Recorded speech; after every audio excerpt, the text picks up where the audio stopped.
Most people get this wrong.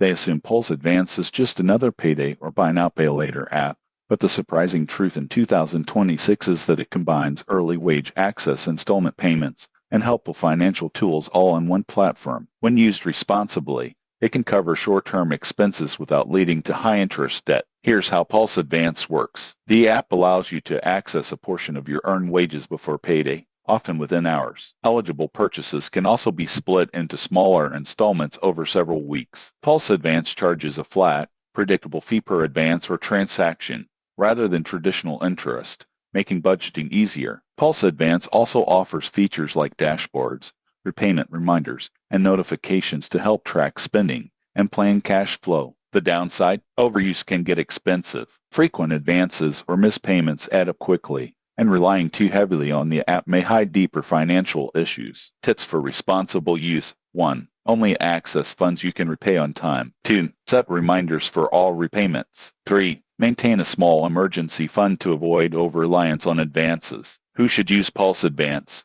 People with steady income who occasionally need short-term cash or want help managing larger purchases. If your income is inconsistent or repayment discipline is weak, PulseAdvance may cost more than it saves. In conclusion, PulseAdvance in 2026 is a useful tool, but only when used wisely. Track fees, plan repayments carefully, and treat it as a temporary solution. Subscribe for more honest financial reviews and tips for smarter money management.